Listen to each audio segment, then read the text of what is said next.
Hello दोस्तों, आप सबको नमस्कार हमारी तरफ से। और हम एक छोटा सा भजन भजन है ना, भजन गीत है छोटा सा, बहुत प्यारा गीत है।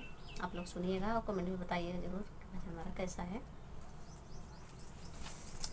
झुलनी में गोरी लागा हमार जिया, झुलनी में गोरी लागा हमार जिया, झुलनी का रंग साचा हमार पिया, झुलनी का रंग साचा हमार पिया। कवन सोनरवा बनायो रे झुलनिया, कवन सोनरवा बनायो रे झुलनिया, रंग पड़े नहीं काचा हमार पिया, रंग पड़े नहीं काचा हमार पिया। झुलनी में गोरी लागा हमार जिया, झुलनी में गोरी लागा हमार जिया।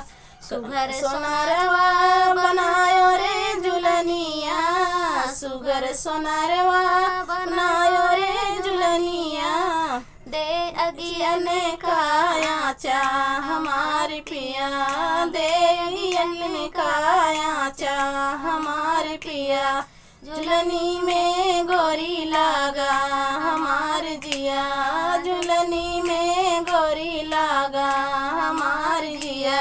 हिट जल पावक गगन समीरा, हिट जल पावक गगन समीरा, रतन मिलाई दियो पाँचो हमार पिया, रतन मिलाई दियो पाँचो हमार पिया।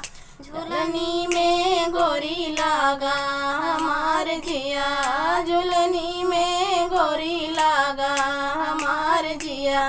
पंच रतन से बनाई रे झुलनिया, पांच रतन से बनायो रे झुलनिया, जो पहिरे सो नाचा हमार पिया, जो पहिरे सो नाचा हमार पिया। झुलनी में गोरी लागा हमार जिया, झुलनी में गोरी लागा हमार